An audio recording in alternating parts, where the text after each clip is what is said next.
My parents ignored my birthday for 5 straight years, but bought my sister a brand new Audi. I cut them off, and their desperation turned to stalking. I'm 32. My sister Lyra is 29 years old. Our parents, Isaac and Lily Mitchell, are what you might call comfortable. Dad has 3 thriving auto repair shops in our mid-size Ohio town of Westerville, while Mom runs a dentistry practice. They are not millionaires, but money has never been a major issue for them. Lyra was always the most popular kid when she was little. She was prettier, more extroverted, better in athletics, and achieved higher grades without trying. I was the quiet, bookish person who spent more time reading than socializing. Classic middle-class family dynamics, right? I assumed it would change as we grew older. Spoiler alert, it didn't. The birthday celebrations began when I turned 28 on March 18, 2019.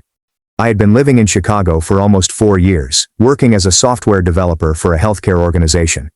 I wasn't expecting much, but I expected my folks might call or send a card. My birthday has come and gone. Nothing, not even a text message. When I contacted them 2 days later, Mom acted as if she had forgotten. "Oh honey, I'm so sorry. Work has been absolutely crazy, and your father's been dealing with that issue at the Maple Street shop." Typical excuses. She promised to make things up to me. She never did. I persuaded myself it was a fluke. Sometimes people forget. Life gets busier. I was an adult living in a different state. Maybe they decided I didn't need their attention anymore. But it happened again in 2020. March 15th passed without a word. This time, when I contacted Mom 3 days later, she looked shocked that I was upset. "Sweetie, you know we love you. We're just not good with dates anymore. Getting old, I guess." She laughed it off. Dad got on the phone and murmured something about sending me something nice for Christmas to compensate. Christmas 2020 arrived. They sent Lyra a lovely necklace with accompanying earrings. I received a generic gift card at Target. The third missed birthday occurred in 2021. By this point, I was beginning to notice the pattern, but I remained hopeful. Perhaps this will be the year they remember. Perhaps they had learned from prior years. Nope. March 17th, 2021. The radio is silent. But this is where things become interesting. 2 weeks later, I noticed on Lyra's Instagram that our parents had surprised her with a weekend vacation to Nashville for her 26th birthday. They've been photographed in posh restaurants and Broadway musicals, among other places. Her birthday falls in January, by the way. They recalled hers well. When I challenged Mom about this, she became defensive. Lyra needed encouragement after her separation with Orion. We believed a trip would make her feel better. "You're doing so well in Chicago, honey. You don't need us fussing over you all the time." That hurt more than I'd like to admit. 2021 and 2023 were carbon copies, forgotten birthdays, lame excuses, while Lyra had increasingly extravagant celebrations. They threw her a surprise party for her 27th birthday, attended by approximately 52 guests. For her 27th birthday, they reserved a private room at the town's finest restaurant. During this period, I was thriving professionally. I'd had 2 promotions, was making good money, had purchased my own condo, and was content with my life in Chicago. But the birthday issue nagged at me. Every year I persuaded myself that I didn't care, that I was above requiring my parents' approval. But deep inside, it ached like hell. The worst part was that Lyra never acknowledged or cared about the inequality. She'd call me after her big festivities, gushing about how wonderful Mom and Dad were, and how fortunate we were to have such caring parents. I'd listen and make the necessary sounds, but inwardly, I was screaming. Now comes the big one, my 31st birthday, which occurred this past March. By this point, I had given up on expecting anything. I planned a relaxing evening for myself, ordering sushi from my favorite restaurant, opening a bottle of wine, and settling in to watch a movie. I wasn't even disappointed that my phone didn't ring. I was over it. But the next day, my friend Callista, who is connected to Lyra on social media, emailed me a screenshot that made my blood run cold. Lyra's Instagram story featured a shot of her parents handing her the keys to a brand new Audi Q7. The caption stated, "An early birthday gift from the best parents in the world." They said they wanted to make sure I'm safe on the roads. I'm so blessed. Number grateful, number best parents, number new car. Lyra's birthday is in January. This was March 16th, the day following my entirely disregarded 31st birthday. I sat in my living room for almost 25 minutes, staring at that snapshot. The Audi Q7 starts at approximately $62,000. These individuals couldn't remember to give me a $6 birthday card, but they could spend $62,000 on a luxury SUV for Lyra because they wanted her to be safe on the road. That night, I took a life-changing decision. I didn't say they were screaming, I did not send angry texts, I did not confront Lyra. Instead, I quietly began banning them on all platforms: Facebook, Instagram, Twitter, their phone numbers, and emails. I also blocked Lyra. I unfriended mutual family friends who could function as flying monkeys. I even blocked my Aunt Katie, who has always been the family gossip. I didn't say what I was doing. I did not send a grandiose farewell message. I suddenly vanished from their digital life entirely. The first several days were calm. I felt a peculiar sense of relief, as if I had been holding my breath for years and could now release. I poured myself into work, socialized with friends, and began taking pottery classes. Life continued on. About 2 weeks later, my co-worker Elowen stated that someone had called the workplace looking for me. A woman named Lily Mitchell. She seemed frantic. She said it was a family emergency, but when I volunteered to take a message, she hung up. Mom had somehow obtained my work phone number and was contacting my office. That's when I discovered they knew I'd blocked them. According to Elowen, the calls became more frequent over the next several days. Mom came first, followed by Dad, and finally Lyra. They started phoning several times per day. Elowen stated that the woman claiming to be my sister appeared to be crying during one of the calls. I told Elowen and our receptionist to inform anyone calling for me that I was unavailable and couldn't take personal calls during business hours. We have a tight policy on it, so that was not unusual. But they did not stop there. About a month into my silent treatment, my friend Callista began receiving texts from Lyra. Callista gave me the screenshots, and they were something else. Lyra. Hello, Callista. I understand you're acquainted with my sister Seraphina. We haven't heard from her in weeks, and we're scared. She's not returning calls or texts. Do you know if she's okay? Callista. I saw her last weekend, and she appeared fine to me. Lyra. That's such a relief. We thought something horrible had happened. Can you get her to call home? Mom is beyond herself with concern. Callista. I can suggest it, but Seraphina is an adult. If she isn't phoning, there could be a reason. Lyra, I'm not sure what we could have done wrong. We have always been such a tight family. I almost laughed out loud when I read the last message. The communications to Callista persisted for several weeks. Lyra described my parents as devastated, concerned, unwell, and unable to eat or sleep since they had no idea what had happened to their precious daughter. According to her, Dad was thinking about hiring a private detective to make sure I was okay. The modification was so evident that it might nearly be considered creative. But the actual brilliance arrived 2 months later. Callista emailed me a long, rambling voice message that Lyra had sent to her. I'm paraphrasing here, but it was basically a 20-minute sob story about how the family was breaking apart without me. How Mom sobbed every day. Dad had been drinking more than normal. It was almost probably a falsehood. Dad rarely drinks. They couldn't fathom what they had done to deserve this treatment. The clincher was the finale. We know Seraphina's birthday is coming up next year, and Mom is already arranging something extra special to compensate. Well, if we've missed it in the past, we just need her to return home so we can be a family again. 5 years, 5 birthdays, entirely forgotten. And suddenly it seemed as if we had somehow missed it. But wait, things get better. Around the same time, I discovered they had been contacting other acquaintances of mine. Ophelia, my college roommate, contacted me giggling over a Facebook message she received from my mother. According to Ophelia, Mom had sent her a lengthy message inquiring if she had heard from me, expressing concern for my mental health and well-being, and wondering if I was experiencing a breakdown. The message appeared to contain a lot of information about Lyra's success and happiness, how proud they were of her new job, how she had begun working at Dad's firm, and how they simply wanted their entire family to participate in the delight. Even in their fear, they couldn't help but focus on Lyra. My coworker Theron received an even stranger approach.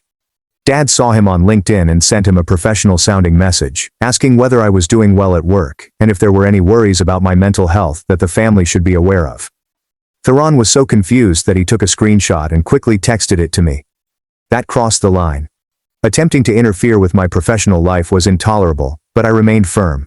I did not respond to any of it. I just watched from my serene, drama-free cocoon as they descended deeper into terror. The escalation persisted. They got my landlord's contact information, God knows how, and reportedly called him to express concern about my well-being and ask whether he had seen me recently. My poor landlord, Mr. Navarro, was completely perplexed. He called on my door one evening to see whether everything was fine with my family, as he had received some weird calls. They contacted my gymnasium. They obtained the number from my dentist's office. They were looking everywhere for someone, anybody, who could certify my survival and force me to contact them again. The most invasive thing they did was find my building's main phone number through the property management firm. Chicago apartment buildings with doormen are often security-minded, so I was surprised when Cassian, the evening doorman, revealed that a woman claiming to be my mother had contacted the building's main office to inquire about me. She seemed quite concerned. Cassian informed me she hadn't heard from you in months and wondered if you were okay. I told her I couldn't offer her any information about the occupants, but she kept asking if I'd seen you come and depart. She seemed to be crying. Mom had found the main phone number for my building and was calling to interview the staff, which was both remarkable and scary. It demonstrated a degree of determination that bordered on stalking. I also discovered that they had been calling my doctor's office in Chicago. Dad apparently utilized his business ties in the automobile industry to find out which medical organization I used based on my insurance information. My doctor's receptionist mentioned it at my annual physical, wondering whether everything was fine with my family after receiving some strange calls from people claiming to be my parents and inquiring about my health status. She assured me that we had not given them any information. HIPAA prohibits us from revealing any information, however the woman was persistent and appeared distressed. The medical privacy regulations rescued me there, but the fact that they were ready to attempt to access my health information without my permission was another red flag. Around the 6th month of my silence, I realized that they had escalated to a level of social media stalking that was quite worrisome. My friend Theron showed me a copy of a Facebook message he received from someone who used a false profile with a stock photo and the name Katie Miller. The message began with the following. Hi Theron, I'm a family friend of Seraphina Mitchell. We're very concerned about her well-being and haven't been able to reach her for several months. Could you please ask her to contact her family? We're very worried something might have happened to her. Thank you. Theron checked the profile and discovered it had been created just days before the message was sent. There was no other activity and no mutual friends between either of us. It was plainly a bogus account made deliberately to contact my friends. This is when they weren't simply panicking. They were becoming understood manipulative and deceitful in their attempts to contact me. But arguably the most striking episode occurred 7 months into my silence. My friend Callista, who had been my primary source of information on their ongoing crisis, informed me about a chat she had with Lyra in a coffee shop. Callista had run into Lyra by happenstance, and Lyra immediately began recounting the events surrounding my absence. But this time, her story had changed dramatically from previous iterations. According to Callista, Lyra was now stating that I had always been envious of her and resentful of our family's prosperity. She claimed I had gotten increasingly unstable over the last couple years and had made several worrying statements about feeling unappreciated. This was entirely fabrication. I had never exhibited jealousy to Lyra or made any disturbing remarks. If anything, I'd been too successful at concealing my angry feelings and maintaining a cheerful demeanor during family gatherings. However, Lyra seemed to have convinced herself that my disappearance was the product of long-simmering mental health concerns, rather than valid objections about how I was handled. She told me you'd be enacting paranoid, Callista claimed, claiming that they love me more than you, which she said was obviously not true because your parents love you both equally. She said they were concerned you'd have a breakdown. The gas illumination was amazing. They had reframed my valid concerns about differential care as signs of mental illness and paranoid delusions. She also said, Callista added, that they'd offered to pay for therapy for you several times, but you'd refused because you didn't believe anything was wrong with you. This was a complete falsehood. They had never offered to pay for therapy for me. They had never indicated that I would benefit from therapy. In fact, when I mentioned seeing a therapist in Chicago during one of our phone calls a few years ago, Mom's response was, "What for? You seemed fine to me." But now, in the revised narrative, I was the unstable daughter who refused help, and they were the loving parents desperately trying to get me the help I needed. Callista, to her credit, did not purchase any of it. I told her that you seemed perfectly fine to me, and that maybe if you weren't talking to them, there was a good reason for it. That wasn't something she liked. Lyra had grown clearly irritated when Callista suggested that there might be a reasonable cause for my silence. She continued adding, "But we're such a tight family. We've always been this way." Seraphina understands how much we adore her. The deception was so strong that I almost felt sad for her. Almost. But what struck me most about Callista's testimony was how Lyra portrayed herself as the primary victim in all of this, rather than our parents, who were apparently concerned about me. Lyra was the one who suffered the most because of my absence. She claimed she felt as if she had lost her dearest friend. Callista told me she talked about how you two used to tell each other everything, and how she didn't understand what she had done wrong to make you dislike her. Again, this was revisionist history. Lyra and I were never best friends. We had never told each other everything. We had been polite siblings who got along well but were not particularly close. But, in her eyes, we'd had this deep, important relationship that I'd cruelly ended by vanishing. The most disturbing part was when Callista indicated that Lyra had requested her to keep an eye on me and report back if I appeared to be in difficulty or required assistance. She gave me her phone number and asked me to call her immediately if you seemed depressed or said anything worrying. She said the family was prepared to stage an intervention if necessary. What kind of intervention was this? For establishing boundaries and removing poisonous individuals from my life. The thought that they could try to force their way back into my life under the guise of assisting me was horrifying. It demonstrated how far they were ready to go to avoid admitting their own involvement in this issue. This talk with Callista was what drove me to be more concerned about my privacy and security. I altered my work schedule slightly to avoid being predictable. I changed my routes home. I became more cautious about what I communicated on social media, even with privacy settings. It sounds crazy, but with their rising conduct, I wasn't taking any chances. The most strange aspect was witnessing how this affected Lyra through social media posts that friends would periodically send me.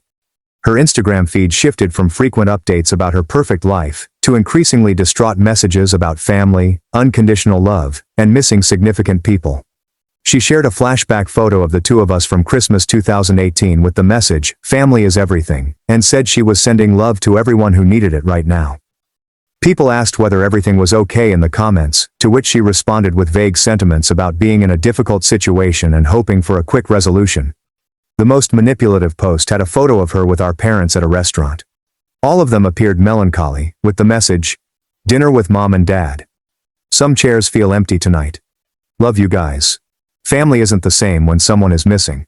$, family $, love $, missing you." She obviously tagged me in it, but because I blocked her, I only saw it when Callista texted me a screenshot. Around this time, I began to see additional patterns that revealed how deeply this preference ran.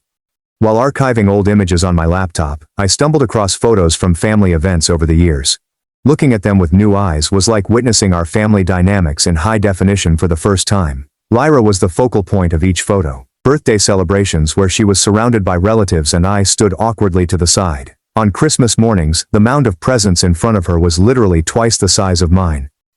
Graduation photos showed Mom and Dad flanking Lyra with great smiles, while I took a hurried snapshot that appeared to be an afterthought.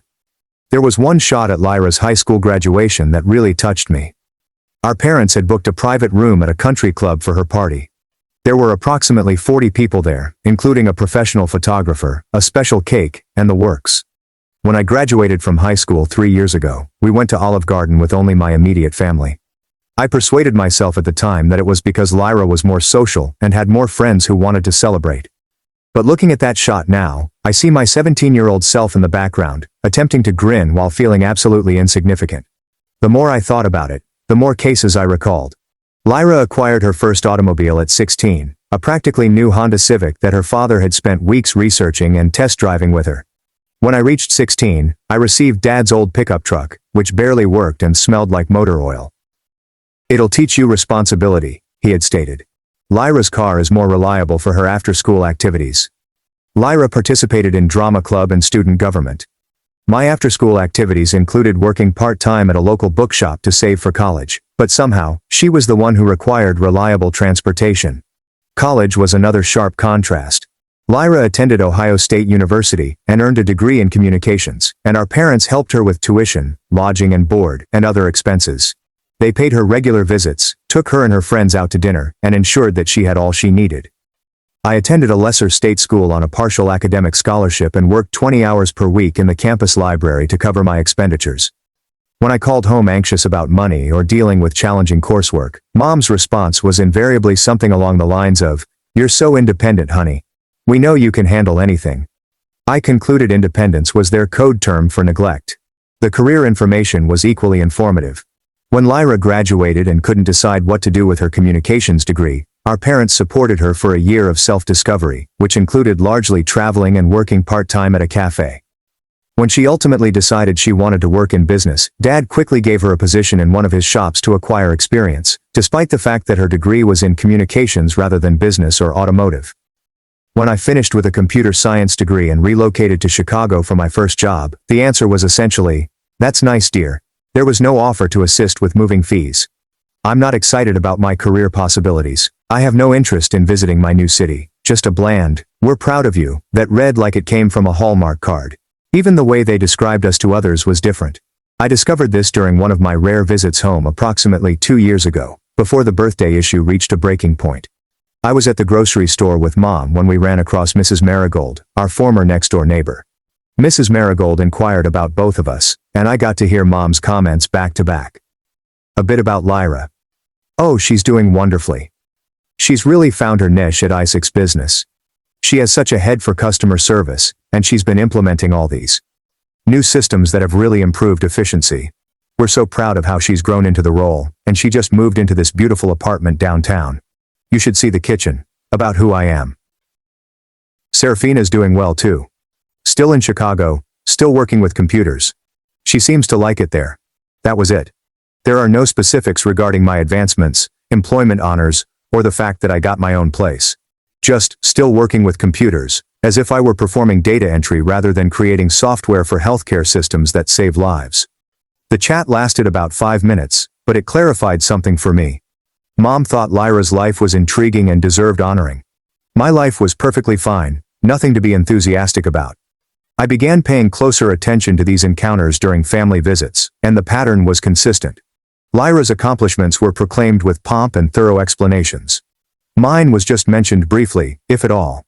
When Lyra was promoted to assistant manager at Dad's shop, they hosted a family meal to celebrate, including our aunts and uncles.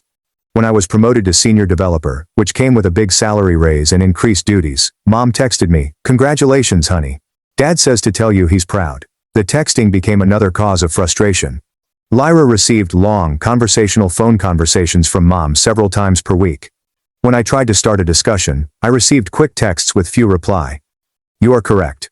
Just finished a big project at work. The client was really happy with our solution." My mom, "That's great, honey. Glad work is going well."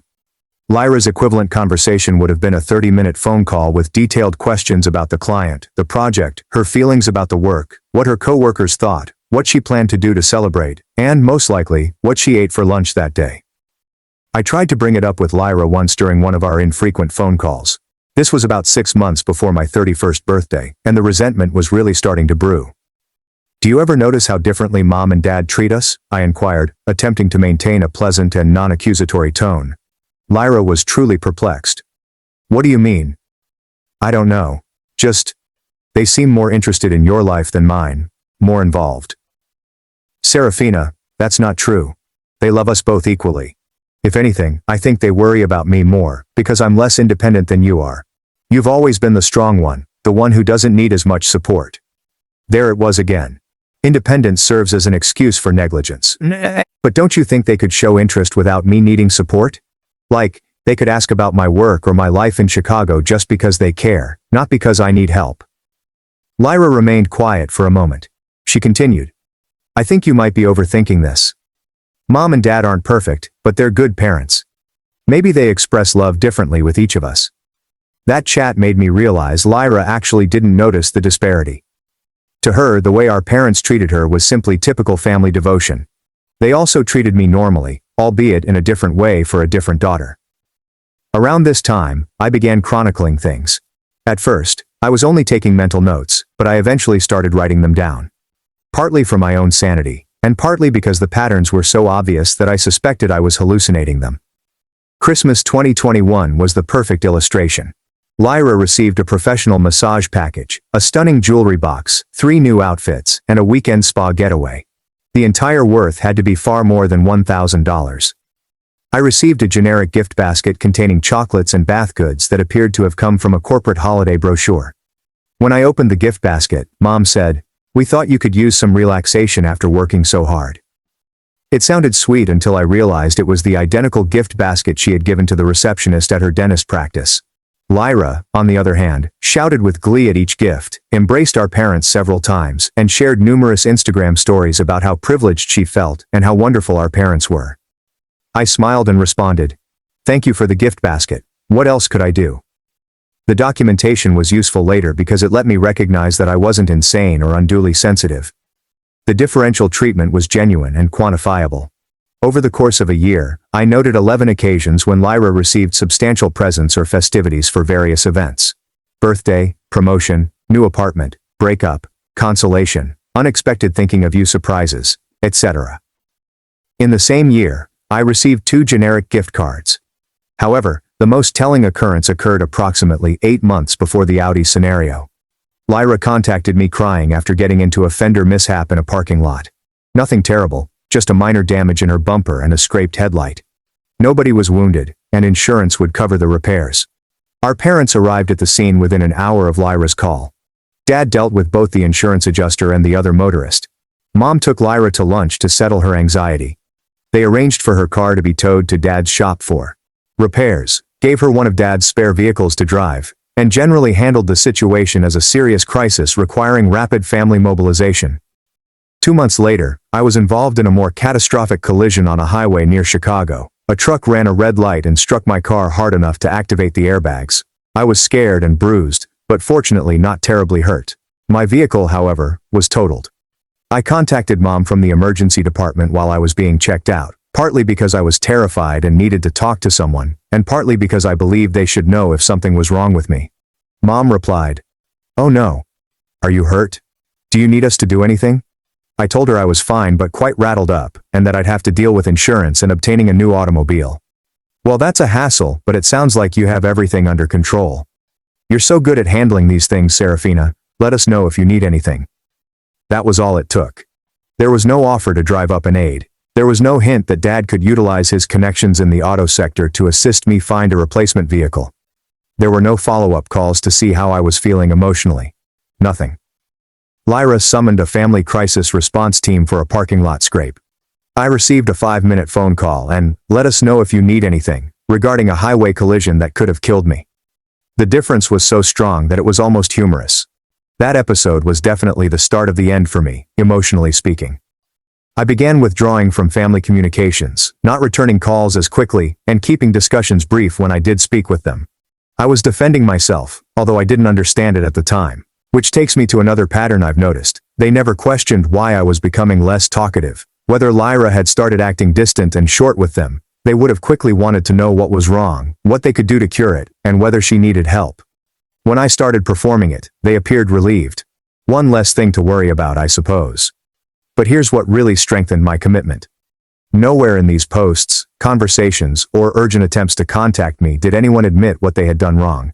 They never said, "We're sorry we forgot your birthday 5 years in a row." They never acknowledged the huge inequity in how they treated Lyra versus me. It was all about how much they missed me, how scared they were, and how the family was incomplete without me, but there was never an explanation for why I went missing in the first place. After nearly 4 months, the techniques altered. Instead of contacting my pals, they began attempting to contact me directly using techniques they assumed I couldn't block. First, it was letters to my apartment. Long handwritten notes from Mom telling me how much they loved me, how sorry they were, for whatever sorrow they had caused me, and imploring me to come home for Sunday dinner so they could sort things out. The letters were masterful examples of non-apology apologies. "I'm sorry if you felt neglected. We never meant for you to feel less important than Lyra. If we made mistakes, we want to make them right. Whatever." Then the packages arrived. Care packages included my favorite childhood snacks, books they thought I'd enjoy, small trinkets, and gifts. Each delivery included a note imploring me to call them. The gifts were sarcastic. After 5 years of not remembering my birthday, they suddenly knew what I loved and when to send it. Dad took a different approach. He sent me a formal letter that was typed rather than handwritten like Mom's, and it was extremely businesslike and matter-of-fact. He accepted that there had been communication challenges in our family, admitted that they may have unwittingly favored Lyra, and suggested that we meet with a family counselor to work through these issues as adults. It was arguably the most mature thing any of them had done, but it was too little, too late, and he still couldn't really accept what they had done. Lyra may have been favored unintentionally.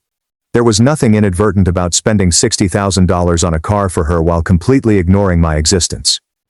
The true turning point occurred 6 months into my quiet treatment. Callista informed me that Lyra had been visiting a therapist, allegedly because she was upset by my disappearance and couldn't figure out what she had done wrong. According to Callista, Lyra was telling people that she had always looked up to me, that I was her role model and best friend, and that losing me was like losing a piece of herself. This was revisionist history at its best. Lyra and I had never been very close. We got along well, but we were quite different people living very different lives. She had never treated me as a role model or best friend. I was her dull older sister, who lived far away and worked in technology. But now, in the story, she's spinning for her therapist and anybody who will listen. I was the most significant figure in her life, and my absence was causing her significant psychological suffering. The manipulation was astounding. Around this time, I learned through common connections that my parents were telling people I was having a mental health crisis, which was why I disappeared. They were presenting themselves as the concerned, caring parents of a girl who had gone over the deep end for no reason. This narrative fulfilled two aims. It made them appear compassionate, and it implied that my behavior was irrational and unrelated to anything they had actually done. I was beginning to grasp how far their self-deception went. They considered themselves good parents who had always treated their girls equally. My disappearance was not the result of their activities. It was a random catastrophe that had struck their lovely family. But the best, or worst, depending on your perspective, was yet to come. 8 months after I blocked them, Callista forwarded me something that made me laugh aloud.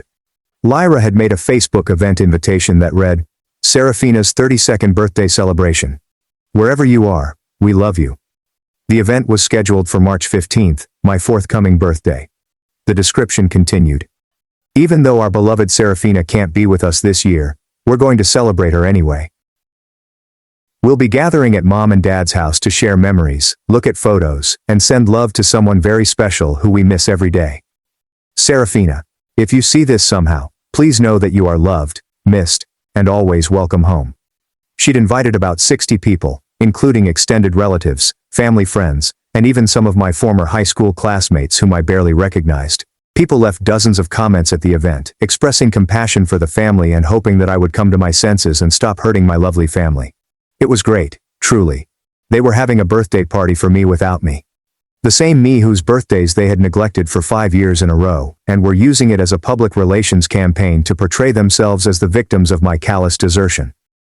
But here's what made it so wonderful. The event page indicated that some of my current acquaintances in Chicago had been invited. Callista, Ophelia, Theron, and even Alawan from work. Lyra had evidently conducted extensive social media monitoring to locate persons in my current life. That was when I understood they weren't simply panicking, they were going nuclear. By the way, the event did not truly take place. I believe someone, maybe Aunt Katie, pointed out how psychotic it appeared, and Lyra secretly deleted it about a week before my birthday, but not before I screenshotted the entire thing for posterity. My actual 32nd birthday passed pleasantly.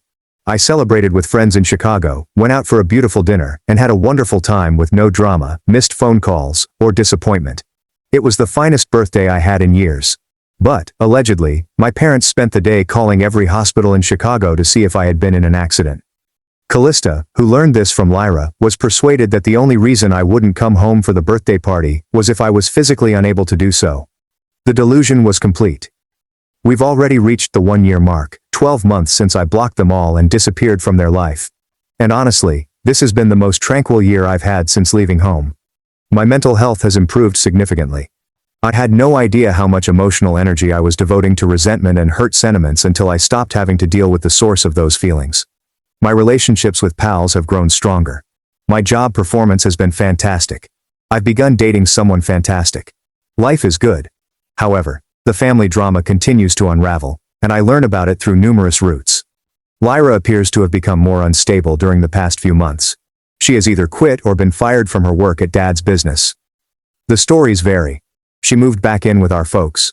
Callista claims to have gained weight and stopped caring. Instagram posts have become sporadic and sometimes incomprehensible. She had also begun reaching out to my pals in increasingly desperate ways. Regarding 3 months into my quiet, she sent Ophelia a 5-page handwritten letter regarding our childhood, begging her to tell her what she did wrong and provide any information about how to contact me. The letter was unnerving. It rambled over moments that I didn't even remember the same way, portrayed our relationship as much tighter and more profound than it had ever been, and included some very strange assertions about how she couldn't live without her big sister, and felt like half of herself without me.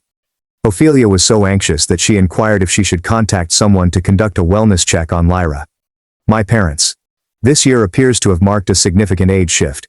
Dad's business has deteriorated as a result of his distraction and bad decision-making.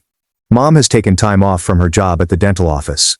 They've both gained weight, and according to family friends, don't mingle as much. They also apparently spent thousands of dollars on a private investigator who established that I am still alive and well in Chicago, but was unable to determine the exact cause of my estrangement. The birthday circumstance and familial favoritism were not something that would appear in public records or casual inquiry, thus the investigator was unable to determine why. The private investigator supposedly told them that based on his research, I appeared to be thriving, doing well at job, maintaining friendships, and living a regular life, which only added to their confusion. If everything was going great, why wouldn't I want my wonderful family in my life?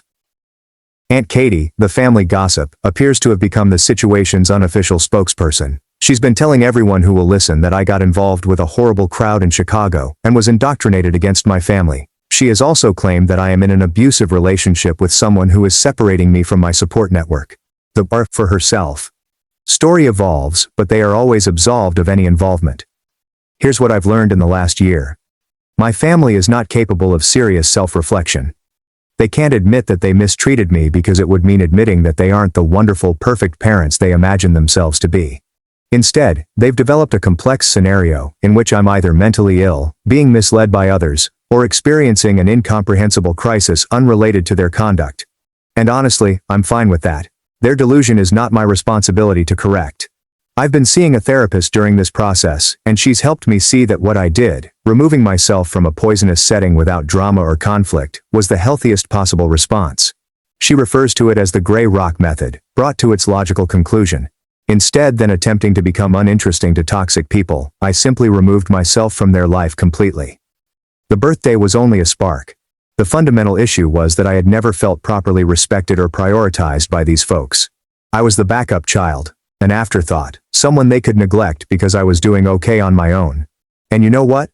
They were correct. I'm doing well on my own. Better than fine, actually. I do not miss them. I assumed I would, but I don't. I don't miss the anxiety of knowing if they'll remember crucial events. I don't miss having to compete with Lyra for morsels of attention. I don't miss the daily low-level pain of being viewed as unimportant.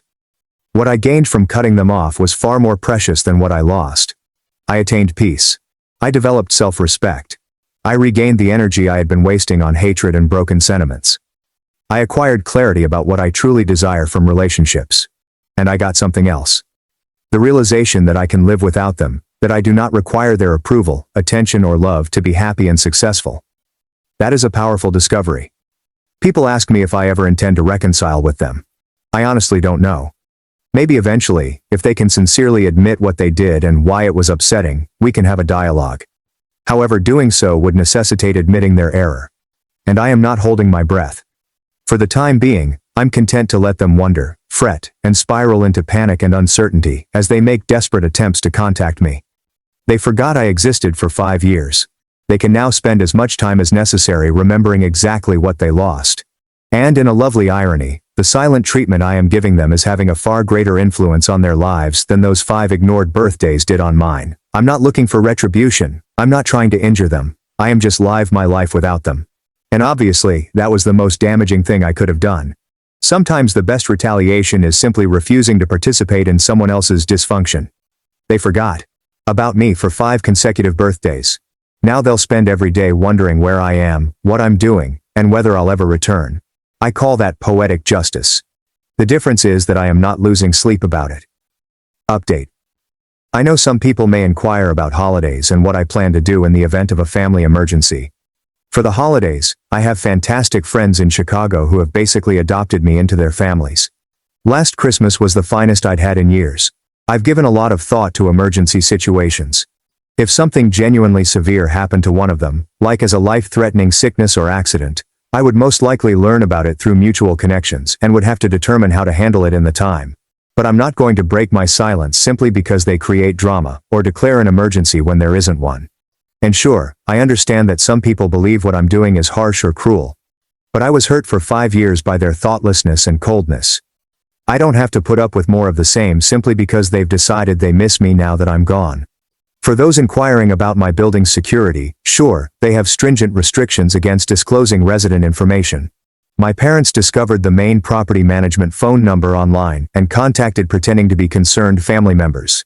The staff did not provide any personal information, but when pressed, they did confirm that I live there, which was already too much information in my perspective. Thank you for reading Reddit. Sometimes telling your tale to strangers on the internet helps you understand you're not insane. TLDR. My parents neglected my birthday for 5 years in a row while lavishing attention and expensive gifts on my sister. When they gave her a $60,000 Audi the day after forgetting my 31st birthday, I simply banned everyone and vanished from their lives.